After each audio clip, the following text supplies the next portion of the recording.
Don't forget about love. No matter what you do, you can't hide it in your pocket. You can't lock it in a room. You got to let it shine. Writing Out Loud, Like a light from above. a program designed to explore in-depth interviews with writers to hear that words have voices. Don't forget about Hello everyone, I'm Teresa Miller and welcome to Writing Out Loud. My super special guests today are the Red Dirt Rangers. Thank you guys so much for being here. Thanks for having us. Thanks for having us. Yeah. What first brought you together, the music or the friendship? We started out, kind of both actually. I met Brad in Stillwater when we were students at OSU. And I was living at a place called The Farm, which was Yeah. a little bit outside of town. And he started coming out there, and we just started, music was always there. So that's kind of where we met and got started. And other guys in the band were coming out there at the time. And it was just, so it was both friendship and music. And we met Ben a little bit later, and actually we at one time we were all roommates. We lived wow. together. But interestingly enough, we didn't play music together at that time. We, in other words, we knew each other for years before we ever started playing music together. So that's a key to our band, I think. Ben, you came to Oklahoma, what, 1983? 1982. 82 from Malaysia. From Malaysia, yes. What brought you here? Well, I married an American Peace Corps volunteer. Oh, wow, Yeah, yeah. she was born and raised in Oklahoma. And she wanted to pursue her medical career. She was a Peace Corps volunteer. And but after her serving the Peace Corps out there, she wanted to pursue a medical career. And Oklahoma Health Science Center accepted her, so we came here. What appealed to you about Red Dirt music? God, I thought it's great because it appeals to me. It's a homegrown, honest to God songs that we do, and that's what appealed to me most. And having friends with them, it was an add-on plus. Yeah, they're pretty good friends to Yes. have. What were your expectations in those early days when you got started?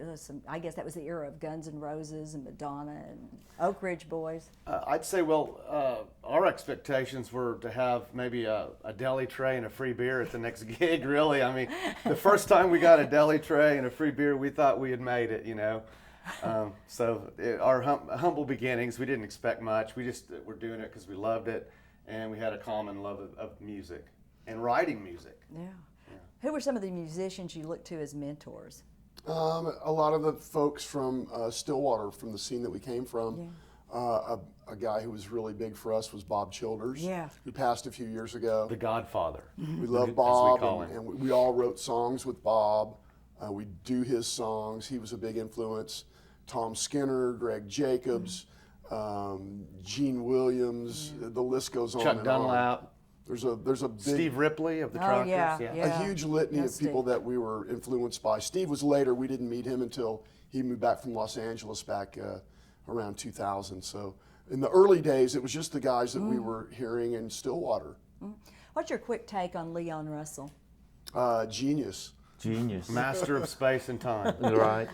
Quick take on Woody Guthrie? Oh, he's the man. He's the guy that taught us so much how to write songs, how to comment on social issues, just how to be just a great American. Woody Guthrie is the greatest singer-songwriter this country's ever produced, and in my opinion, and he's also the heart and soul of Oklahoma. He, I think, exudes and puts forth what we are as Oklahomans. People with heart, people that care about other people, people that want to show the injustices that are out there. That was a big part of Woody's writing, of course, and his drawings and all the other creative things that he did. But we tout Woody everywhere we go. He's ours. I would say that if it wasn't for Woody Guthrie, there would be no Red Dirt Rangers. Yeah, to me, he is the boss. Well, Sorry, well, without Woody Guthrie, there'd be no Bob Dylan. So it's Yeah, well, good point. Quick take on Wanda Jackson. We've got to get a woman. Oh in this. man, I'll say something about Wanda. Wanda went to high school with my mom at Capitol Hill High School. Wow, okay, They that's double cool. dated a couple Oh, of times, wow. so my mom was thrilled. We got to meet Wanda a few years And she's ago. such a sweet lady. She was real nice to us, and she still lives here in Oklahoma. And Wanda is the queen of rock and roll. There's Mm-hmm. no doubt about it. I mean, she dated Elvis. Come on. Well, they get better. Well, And I who like didn't sing. date Elvis? She's one of a kind. Yeah. I mean, she got that voice there. It's real important, isn't it, to develop your own style, even when Right. you're singing songs by other Exactly. performers. Certainly. You know, when we started out, you know, a lot of people said, you know, you can get more you can get more gigs or whatnot if you're a cover band or if you play cover songs. Well, honestly, you know, we never could sound like who we were trying to sound like, and we just ended up sounding like ourselves, so we went with it. Yeah. And it was funny in the early days. We played together just for fun on weekends and after work and stuff, and we were always writing original tunes from the very first. So it was a real natural step for us when we started performing live to perform our own material. Now we've always done cover songs, and there's nothing wrong with that. You can But we usually pick obscure sort of stuff that, you know, is kind of off the wall. or stuff by our friends. Yeah. Yeah. Yeah, those cover songs are just for us. It's just a standby, and the real lesson was just writing our own, you know, tunes. What's your all-time favorite song that you didn't write? Man, that is so hard. So many of them. I bet. This Land Is Your Land's a pretty good song. Yeah. And I've heard you sing that before. Yeah, we do sing that. Another Woody, Oklahoma Hills. That's a great song. How would you guys define red dirt? That's been the toughest thing to do Yeah, since okay. we started. And Because it's changing all the time. It evolves, you know, and honestly, the reason we started calling it Red Dirt Music is because we got tired of saying, people would ask, what kind of music do you play?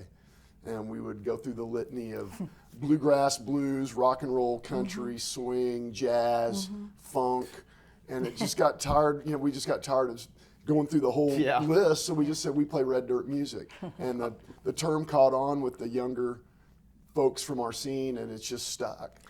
To me, you know, the definition of red dirt music would be sort of the genetic memory or whatever you want to call it of Oklahomans as a people and the struggle that we've gone through. There's been so many, and Oklahomans, because of this, are so resilient.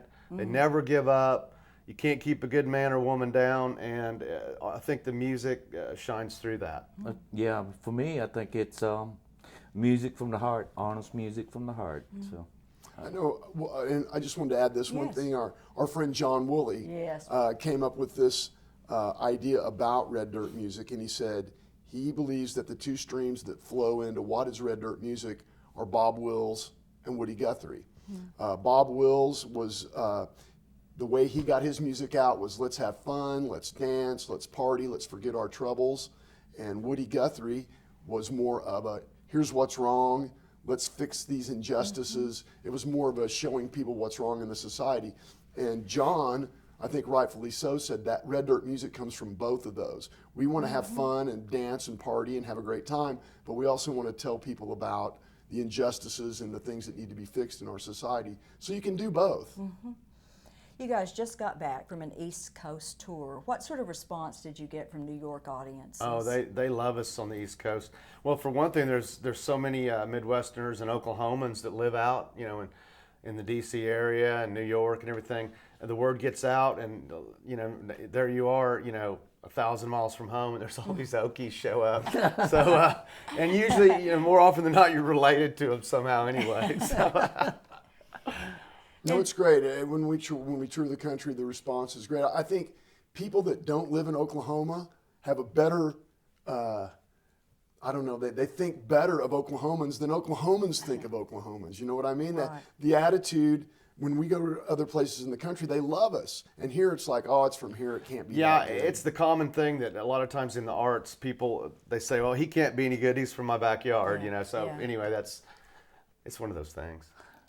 In 2013, the State House of Representatives gave you a commendation for taking Oklahoma music throughout the world. What did that kind of recognition mean to you personally and professionally? Well, it was very kind, number one. It was nice to be acknowledged for what you do. Right. You know, I don't think we ever thought of it in those kind of terms. We're just doing what we do. and to be considered ambassadors for Oklahoma and Oklahoma music was a real honor. When a friend of ours heard about what was happening, he said, I'd be careful going there. It might be a sting operation. That's what he said. Well, you do never know. Yeah, you never know. And we should say that commendation came in commemoration of your 25th anniversary Yes. that year. What's kept you together? The Beatles were only together 8 years. Well, they were the Beatles. Yeah. Just a common love of the music. I think the music is the thing that keeps us together, and the friendships. We were friends before there was ever a band. We're still having fun. Yeah. That's an important And I think one of the things that breaks bands up is a sudden notoriety or whatnot, and they get a spike in popularity, and then from then on things can kind of go downhill from there. Well, we've never had that. We're sort of on the steady climb, and we're just still climbing, and so we've never really experienced the high highs or the low lows. We just keep chugging along, you know. Although along the way that there's a few people that passed on, gave up, or whatever, was only 3 left. We just keep on going. Three Musketeers. Yeah, Three the Musketeers. core three. And I wanted to talk to you a little bit about your individual contributions because we think of you as the Rangers. But Ben, what do you bring to the mix? My musical ability, I suppose, and also just having fun. Well, Ben's one of the finest guitar players you'll ever find. Ben is definitely the best musician in the band, for sure. I mean, hands down. So we lean on him. I mean, we've had several friends tell us that he took us from the living room to out to the world to play music. And I believe that. Ben's one of the finest guitar players you'll ever see, and he would never say that, but I'll say it for him. Well, appreciate that, John. I take that as a compliment. You should. And John, what do you bring to the mix? Boy, that's a good question. I think I bring a real energy for the music and for the Red Dirt Rangers itself. I love promoting the band, getting the word out about what we're doing. You know, we all three write. So I think it's just, for me, just trying to get the word out about what we're doing and how strongly we feel about music and music from Oklahoma. And Brad? It's always tough when somebody asks you what your own contribution is. I Yeah, don't know. put I'll you on the step back a spot here. second. I would say, you know, maybe the fact that I tend to look at things sort of idealistically at times, or I try to retain like a childlike sense of inventing things, creating things, playing in the dirt, building things, just thinking in more of a childlike way. And I think that, and plus I'm ADD a little bit, so that probably is a plus. Oh, well, I think so. I'm a little bit that way Yeah. too. So I'm can with tell. it. Yeah. We can ferret that out in each other. 10 years ago, you were in a horrific helicopter crash. Give us the backstory. We were playing a private party around Cushing, Oklahoma, and one of the guests showed up in a helicopter and was giving free helicopter rides for people that wanted to take a flight. So right before we played, we did, and we asked to see the Cimarron River because we love the Cimarron River. We've written songs. Yeah, we've written songs. It's always been a special place, and it's so ironic that that's where we crashed. And that's why we're still alive, in my opinion. But no, the pilot flew to the river and then flew down too deep into the river, and he hit some unmarked power lines, and then we ended up upside down in a helicopter. What impact did that have on you as a band, as human beings? It was tremendous. You know, we've always been of the mind that we like to help people through what we do, and it became so apparent at that point that that's one of our reasons that we're here on Earth. There was such an outpouring of love, emotion, financial help that people put together, just spontaneous benefits, and basically. If it weren't for that, you know, we wouldn't have been able to buy groceries or pay our bills and whatnot. We would have been in the poorhouse. But these people came to our rescue, and because of that, it made us even believe even more strongly in the fact that we're here to help people. And we started this thing called the Red Dirt Relief Fund because of it, which we saw how much, especially musicians, oftentimes have no bank account or very low. Their families have no insurance and everything. So. That's how it got started, and that is our goal as the Red Dirt Relief Fund, is to help out other musicians and stuff who've come on hard times or been injured. Sure, and well, the joke is when a musician gets injured, the health insurance plan they have is their friends throw benefits. And we had benefits thrown for us all over the country, California, Texas, all over Oklahoma. We had money sent to us from around the world. And like Brad spoke about the Red Dirt Relief Fund, that's a thing that's very near and dear to our hearts, because we know that it's not a thing where the fund can cover a huge, if someone really gets hurt, it's more of a financial safety net to just help out with immediate needs. And that's what we've tried to do with the Red Dirt Relief Fund, and just feel like he said, it's part of why we're still here. Your latest CD, Lone Chimney, has been called your masterpiece. What makes it stand apart from your earlier work? Well, I think maybe a lot of the songs are more introspective. Maybe just from a more mature performing and musicianship-wise and songwriting ability that comes with doing something over time. I mean, to get good at something, some people say you have to put, 10,000 hours in. Well, we put that in, and we stand on the shoulders of giants, So. Pretty much that album, Lone Chimney, credit to Steve Ripley. He pretty much did, a lot of the helps on that one. We were having fun doing it. Yeah, Steve, this is the third record that we made with Steve, and we feel very comfortable with him in the studio. And when we approached him about making Lone Chimney, he said, I want to make a real studio record on you guys. So we went in, and instead of, in the past, it would be the three of us would lay down those tracks for the song, the band would come in and flush them out, Steve would mix it and edit it, and then we'd send it off and it'd go out. This time we really took the time to work in the studio, to do different, not necessarily tricks, but different things. And just add more stuff right. to it. Yeah, And physically. the one thing about it is we played most of the instruments on it. We had friends come in and play, but we played all the drums. Ben played bass. We played a lot of instruments that we weren't familiar with as well. And so it was a real, it was a true Red Dirt Ranger record with Steve Ripley. In fact, there's so many, there's like literally hundreds of instruments on this thing. I mean, I found a friend of mine had a sitar, so we put sitar on it. I mean, and we make a joke because I was driving somewhere one day and I looked out by somebody's garbage can out by the curb. There's a giant kitchen sink, so I packed it up. We took it in the studio and beat on it. So everything and the kitchen sink is on this record. That's a great blurb for the album, isn't it? Yeah. When you perform your songs before live audiences, does their feedback help you refine your songs and revise them? Well, some feedback is good and some is not. And Some is not, yeah. But that's live performance, whether it's stage or whatever it is. I mean, that's the reason that you do it to me, because you get that immediate feedback. Right. Usually it's pretty good. And it a lot of times depends on the venue that we're playing.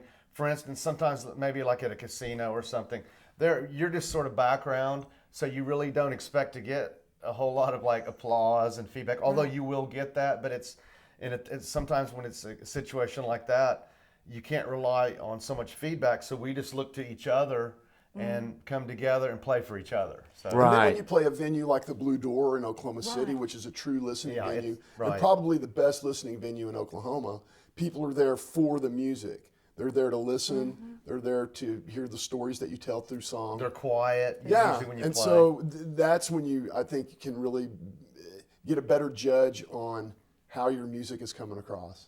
Are you comfortable critiquing each other? Oh, we do it all the time. We do it all the time, but Yeah. it's more constructive Yeah, than it's a must, I suppose. yeah, it's more of a constructive criticism than saying like, oh, you're terrible or whatever. It's more like maybe if you try this, or he'll say, sing this or whatever. So yeah, there's some critique, and it's usually it's good to have another opinion on something. Right. It's coming out for what outside. I mean, if you do it yourself, you can't hardly judge. But coming in from these guys, and then you have the opinion, but what we need to do. So it's a good thing. Do you ever get crosswise with each other? Oh, that's inevitable. And anybody that's known each other for 30 plus years. But the key is we know how to work it out. We don't let it fester. We'll deal with it, and it's done. Generally speaking, do you prefer to perform live or in the studio? I like live performance personally, just because of the immediate feedback. And I understand when actors talk about film being it's a great way to get your point across, but you don't get that interaction with the crowd.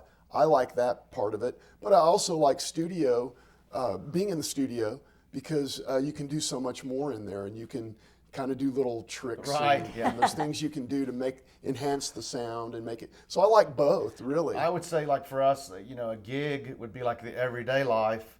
Studio would be like a vacation. So Okay, yeah. I'm the same way. Yeah. Yeah, I'd like that. It's hard to bring the kitchen sink onto a performing stage. I guess is what you're saying. Yeah, that's part of it. Ultimately, what made you decide to do your children's CD, The Blue Shoe? When we were doing shows, we would do some family shows where kids would come to the stage and dance, and we saw that several times, and just thought, man, we need to do a kids record. And the guy Woody Guthrie, he was a huge proponent of children's music, and really kind of got the ball going there. So I think just the fact that kids are a great audience, and they're a great audience, or they'll turn on you in a second.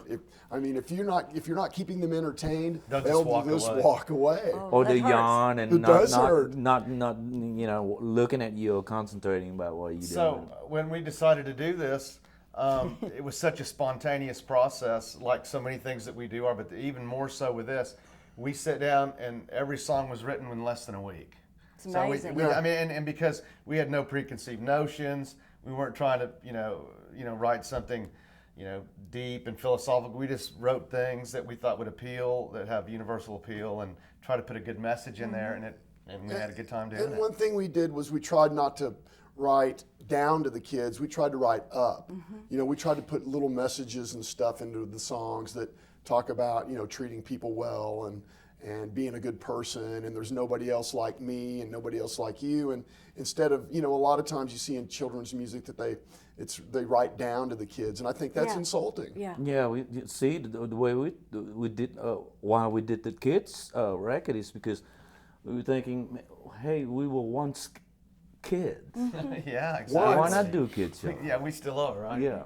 And is it freeing for you as songwriters in a way to be able to write honestly and openly for kids? It's very different from what you do for adults, right? It is refreshing. Pretty much, yeah. But our kids record is called Blue Shoe for Kids of All Ages, Yeah. which is everybody.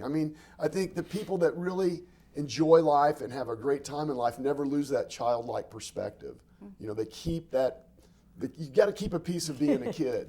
And another thing, at least for me, and it is a good tool when you want to do a project like this, because one thing that I do is I'll say I'm going to write these songs as if I was Woody Guthrie, or you get to be someone else and say what would Willie Nelson, a song that Willie Nelson wrote for kids sound like. So that can be a tool that at least that I use. You write maybe through somebody else's mind or eyes. Or with someone else in Right. mind. You write a song and say, oh man, I wrote this song for my friend Jimmy LaFave. Yeah. Or I hear, Pete Seeger would sound great doing this song Yeah. or whatever. And if you write from that, and that's kind of what we did on this as well. Yeah. Well, you did a great job, Thank and you. I saw you Thank perform you. it for some kids, and they loved it. You were a huge, huge hit. When you think back over your 26 years, Ben, what stands out to you as a career highlight? Your favorite memory from your years together? You just happiness. Just I'm very comfortable every time I get around and play with them guys. Just it's just that's the way I feel. That's what wants keep on wanting me to go on because of that. Yes. That's I don't know. I have desire to do more, but Coop, do you have a favorite memory? The one I always go to is our first trip to New York City. We had no expectation, didn't know how we would go over. We'd only been playing together about 4 or 5 years. And when we went to New York City and were embraced by, there in Manhattan, a big crowd, they really loved it. It's like, if you can make it here, you can make it anywhere. New York City is a good benchmark. Yeah. So for me, it was that very first trip to New York. See, had we been working in the office, we probably won't see New York Yeah. City. I mean, I'd love to hear a Red Dirt Rangers version of New York, New York. That could be pretty cool. It could be. Brad, your favorite memory? I would say probably my favorite moment was probably playing in Europe. We played in Switzerland for a festival, and just to see the reception from those people to our music, it was so exhilarating and just reaffirming, and made me know that I think I made the right life decision. What have you learned about human beings on a basic level from going out and performing for them like you do? That human beings are basically good. That, you know, people want good things for other people. I think most people do.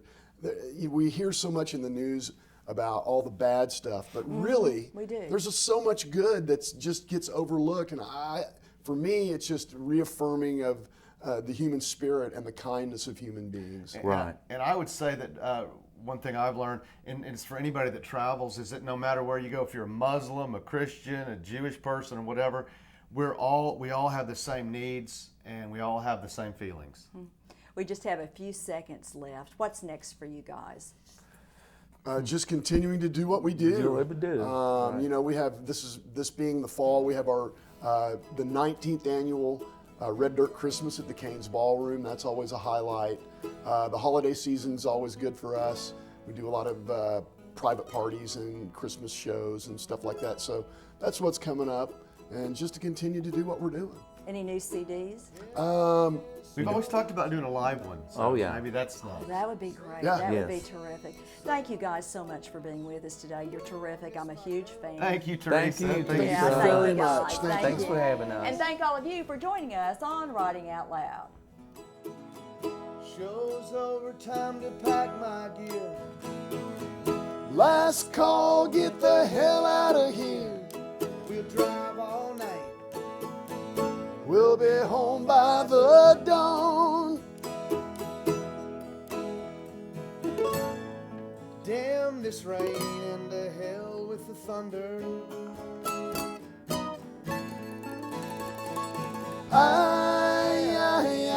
I'm going back to Stillwater. Lord, help me lift up this load that I am under.